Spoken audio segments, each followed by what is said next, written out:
Assalamualaikum warahmatullahi wabarakatuh.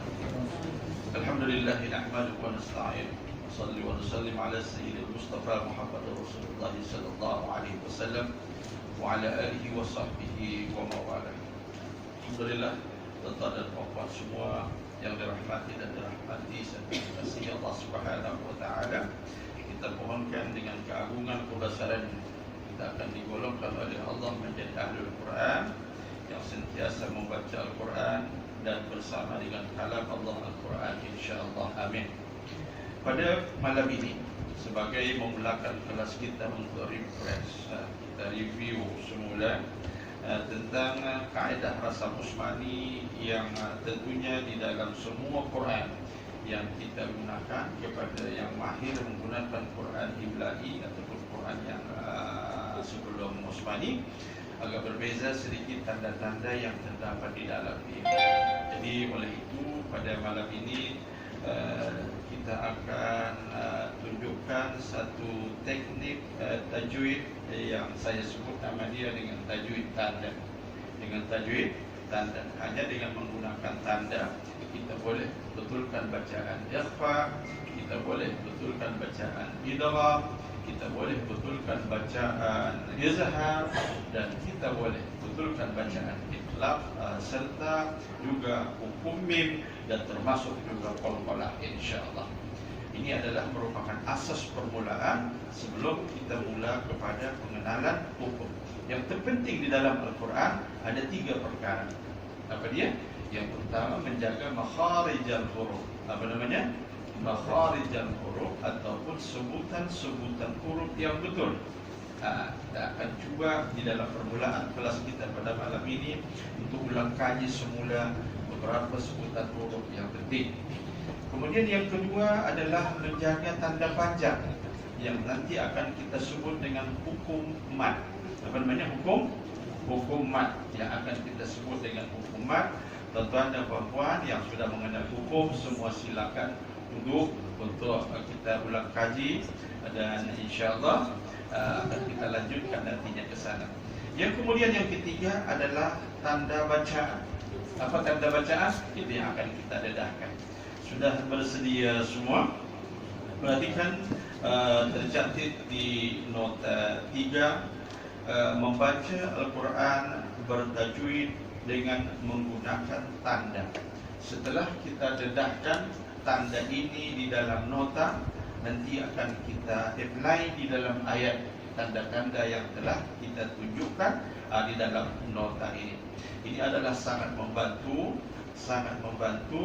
diberikan asas dan permulaan. Perhatikan nun sabdu sebelah kiri. Betul? Nun sabdu sebelah kiri. Bila dan di mana sahaja. Fokus. Bila dan di mana sahaja di dalam Al-Quran, maka nun itu kena dibaca gunnah 2 harakat. Seperti anna, mesti dibaca anna, anna, terus semua. Perhatikan perbezaan harakat. Harakat itu apa itu harakat? Itu adalah gerak. Satu gerak, dua gerak, itu harakat. Kalau lebih daripada 2 gerak, 2 harakat, lebih daripada 2 harakat. Baik, okey.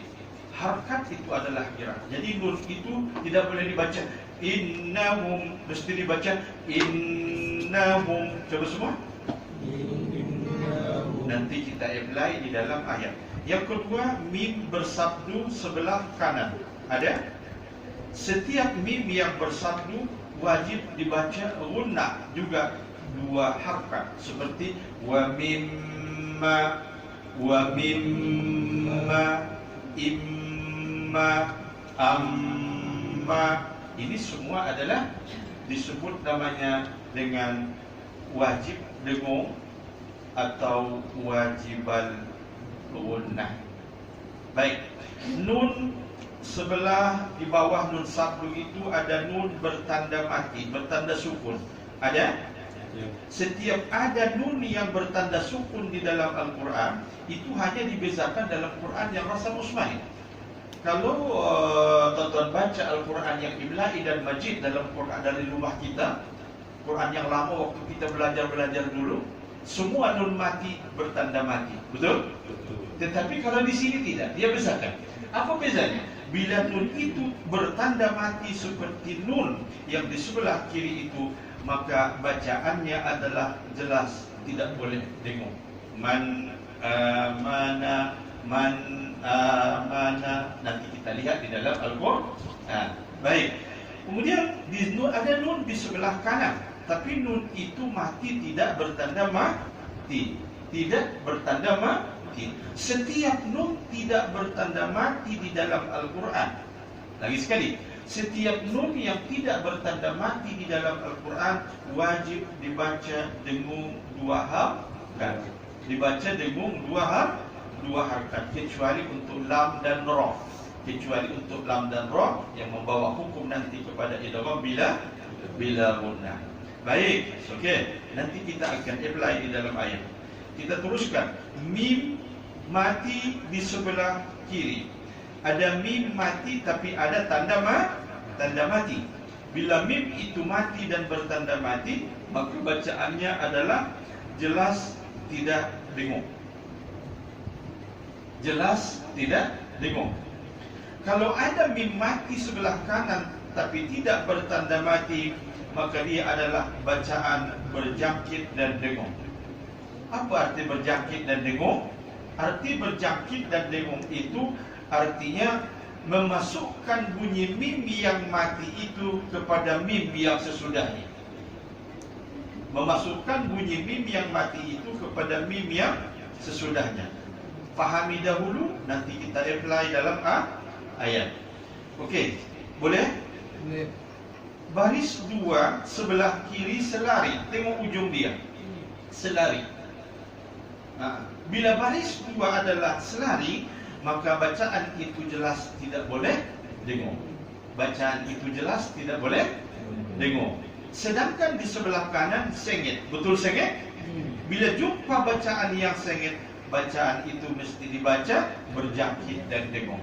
Apa arti berjangkit dan dengung? Nanti kita akan apply di dalam ayat. Nanti ingatkan Ustaz bila Ustaz lupa. Kecuali untuk lam dengan ra.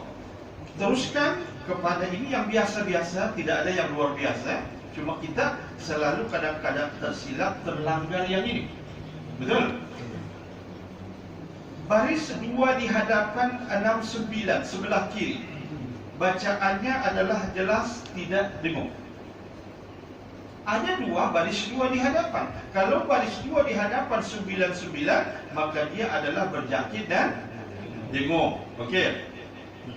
Tuan-tuan dan puan-puan semua, bila dapat menguasai tanda ini, itu kehebatan, kelebihan Quran yang rasa usmani. Kita boleh menggunakan kaedah tajwid tanda walaupun tidak lagi belajar hukum-hukum tajwid ataupun hukum-hukum bacaan, tetapi bacaan boleh bertajwid dengan betul. Itu kelebihannya. Boleh bertajwid dengan betul. Baik. Okey. Kalau 99 baris 2 di hadapan sebelah kanan adalah berjangkit dan dengung. Baik, teruskan ke bawah. Baris atas bertanda mim. Baris bawah bertanda mim. Baris depan bertanda mim. Dan satu lagi nun mati bertanda mim. Ada 4. Betul? Bagaimana cara bacanya? Tukar mim. Artinya tukar bunyi. Kalau ta itu menjadi tam. Kalau ti menjadi tim. Kalau tu menjadi tum. Kalau man menjadi mam. Man menjadi mam. Okey, kita lihat nanti di dalam ayat. Nanti ini semua akan membawa hukum kepada yang 4 perkara ini. Tidak ada huruf lain selepas tanda yang 4 itu kecuali ba. Kecuali ba yang akan membawa hukum kepada iqlab. Baik. Okey.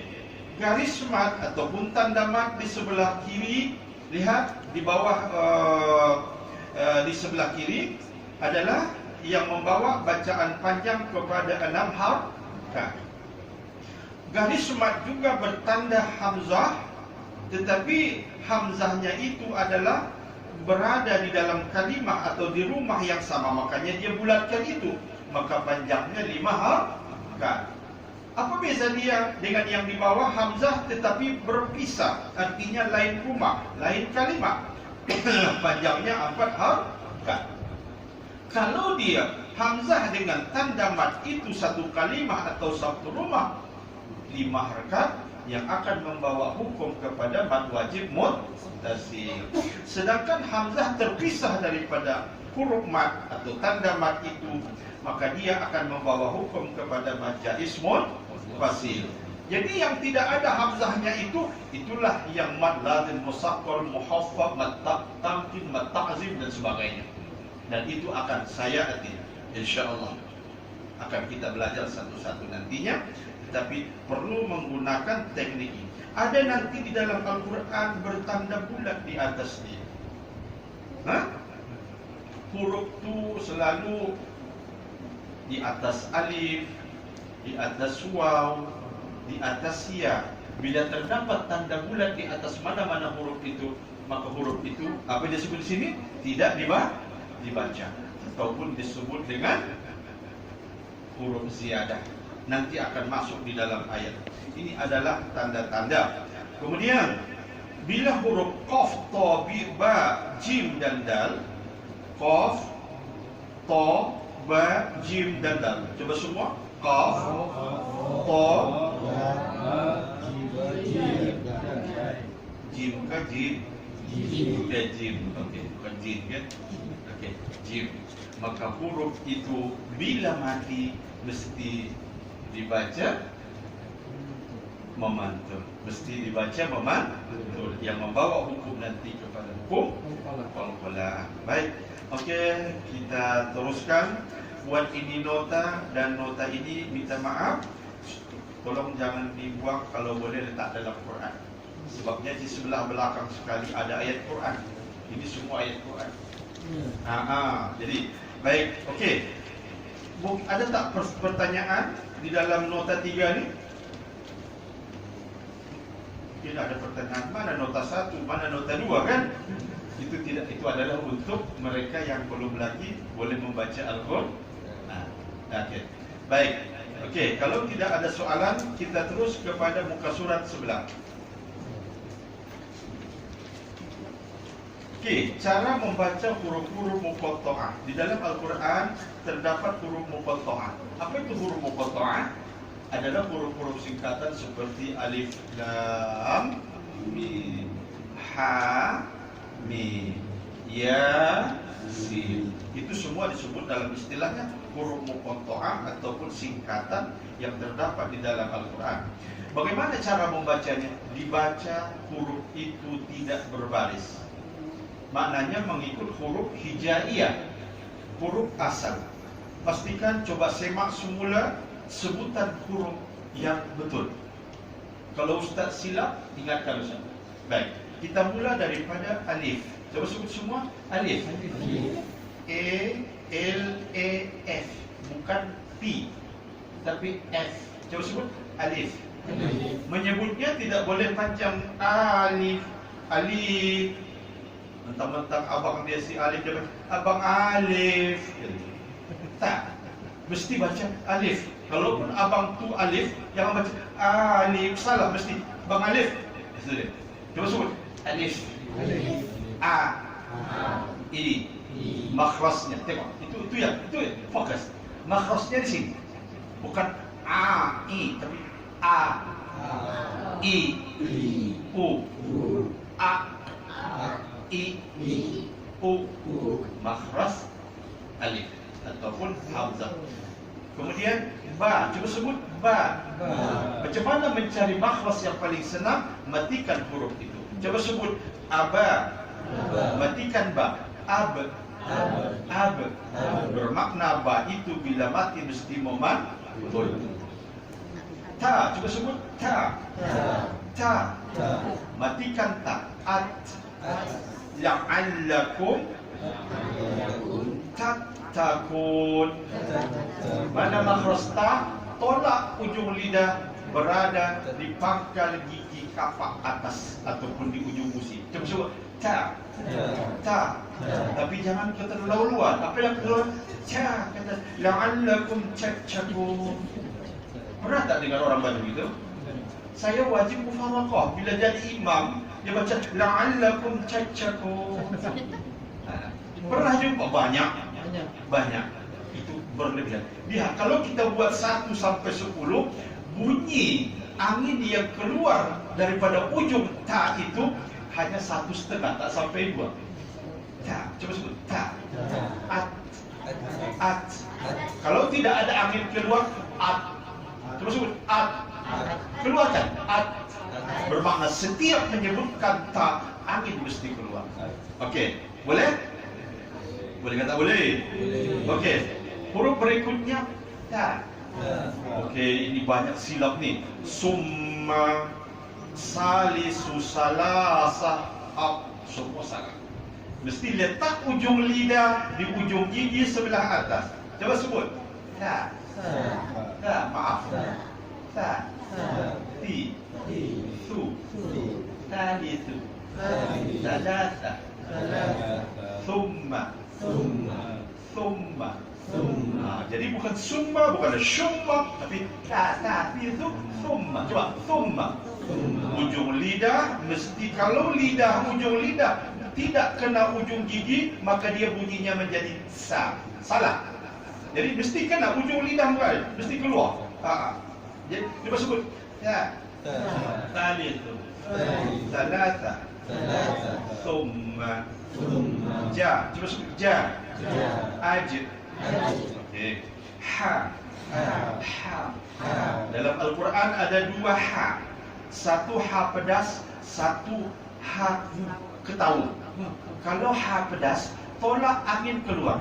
Ha. Alhamdulillah. Itu ha yang betul.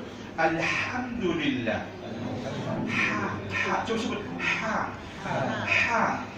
Lidah, ujung, tengah, pangkal, jangan melekat, jangan kena langit-langit. Kalau tidak nanti bunyi dia menjadi kha. Jadi jangan kena kha, tidak boleh. Kalau pangkal lidah kita naik di langit-langit, maka dia bunyi dia menjadi alhamdulillah. Jangan melekat, jangan kena. Coba ha. Bagaimana supaya jangan melekat? Tolak angin keluar daripada mulut kita. Coba ha. Hi. Hu. Ayah. Ada tak orang ayah? Tak dengar? Yah, coba yah. Ha. Alhamdulillah. Hahi. Ingat, yang salah hahi, salah. Kalau alhamdulillahirabbil alamin, batal sembahyang. Sebabnya dia tukar ha menjadi ha. Kalau ha ketawa, ha yang satu lagi nanti akan datang. Ha itu di sini.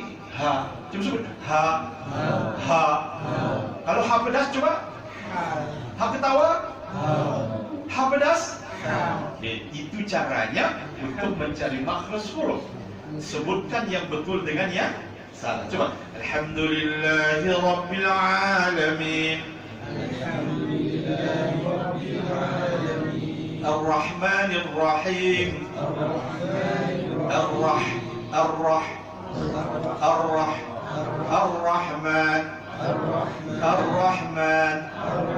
Ar-Rahim. Kalau pangkal lidah naik ke atas, maka bunyi dia menjadi Ar-Rahim. Nah, tengok. Jangan benarkan pangkal lidah kita melekat ke langit. Coba. Ha. hi, hu, ha, kho. Macam mana nak sebutkan kho? Ada 3 kho yang reject. Dia sebut ho, reject. Ko, reject. Ho, reject. Tak boleh pakai. Mesti kho. Paling senang dengkur, tidur. Jom sebut. Siapa yang tak pernah dengkur? Itu paling senang. Tolak dia keluar menjadi kho. Coba sebut. Coba. Tolak. Kho. Maksud saya supaya senang, supaya bergegar sedikit. Kho. Saya tidak menggunakan istilah yang banyak supaya senang kita ingat. Jadi nak tidur, nak sebut kho, dengkur. Kho. Coba sebut. Khair. Khairuddin. Tidak boleh sebut Khairuddin. Semua salah. Kalau nama kawan kita Khairuddin disebut menjadi Khairuddin, kasihan kawan kita. Mak dia bagi nama yang cantik, lalu dia tukar menjadi tak elok. Itu maksudnya tu. Mesti coba jadi macam kha, khi, khu, yes, kha, khi. Teruskan kepada da. Coba sebut da. Di. Alhamdu. Jangan alhamdulillah. Itu pakcik saya punya dal. Itu Jawa punya dal. Alhamdulillah. Jadi macam mana supaya dapat dal yang betul? Tolak ujung gigi, ujung lidah dipangkal. Dipangkal gusi sebelah atas ataupun dipangkal gigi kapak. Coba sebut. Da. Makhrajnya sama dengan ta. Coba sebut. Ta. Da. Makanya alhamdu. Iyyaka na'budu. Jangan iyyaka na'budu. Itu bermakna dia tarik di ujung lidah dia adalah di langit-langit, di tengah. Ini di ujung. Tolak ujung lidah, dipangkal gusi di atas. Baik, coba sebut. Di. Alhamdu. Iyyaka na'budu. Dadi. Dada. Didi. Dudu. Dadidu. Okey. Dal. Makhraj dal. Zalikal kitabu atau zalikal kitabu. Ini masalah yang banyak. Bukan zalikal kitabu, bukan allazi, tapi alladhi. Ujung lidah sama dengan tha, makhrajnya sama dengan tha. Letak ujung lidah kena. Coba sebut. Da, zi, zu, alladhi. Kalau lidah tidak boleh pergi ke gigi sini, tarik dia. Kalau tak boleh tarik, kita tolong sama kawan. Tarik dia supaya dapat makhraj. Tidak lagi baca allazina lillazina zazizu zaza. Salah rijal. Mesti allazina lillazina dazizu dada. Dazizu dada. Coba. Da. Di. Zu. Dada. Dazizu dada. Allada. Alladhi. Alladu. Dazizu.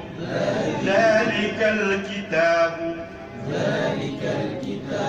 Ujung lidah kontrol supaya dia kena ujung gigi sebelah atas. Makhraj kepada dal. Ra. Coba sebut ra. Ra. Kontrol bila ra berbaris atas atau berbaris hadapan. Ra itu mesti dibaca tebal. Coba sebut ra. Tidak perlu ujung ro. Tidak. Orang Arab bila dia nak cari makhraj, ra itu dia kontrol di dalam. Coba sebut Ar-Rahman. Ar-Rahman. Allama al-Quran. Ra. Kalau baris bawah ri. Huruf berikutnya zai. Coba sebut za. Coba sebutkan dal dulu. Macam mana dal tadi? Dal. Kalau berbaris da. Okey, kalau zai mengalir za. Zi. Pernah dengar suara lebah terbang? Itu suara lebah. Itu dia simbol kepada zai. Kadang-kadang bacaan kita tidak membezakan antara zai ataupun antara za dengan dal. Baik, coba sebut za, zi, zu, zaza. Lidah jangan kena gigi, ujung gigi. Za, zi, zu, zaza. Baik, teruskan lagi. Sa, sa. Assalamualaikum. Assalamualaikum. Cuma rasakan di mana letak lidah kita. Bismillah. Bismillah. Sa, si, su, sasa. Lidah, ini lidah. Letak di mangkok mulut kita sebelah bawah. Letak dan tolak sedikit ke depan. Sa, asa, Bismillah. Jadi macam mana nak sebutkan sin itu? Kena senyum sikit. Kalau dia tak senyum, mesti senyum sikit. Coba. Sa, si, su. Assalamualaikum. Salamun ala man ittaba'al huda. Okey, tapak-tapak ujungnya itu hilang tahu. Okey, kemudian sudah dapat makhraj sa tadi? Dah, mari pergi kepada shin. Cuba sebut sya. Pernah tak jemur waktu di kampung-kampung dulu kita jemur pagi, tiba-tiba ayam datang nak cakap apa? Coba sya.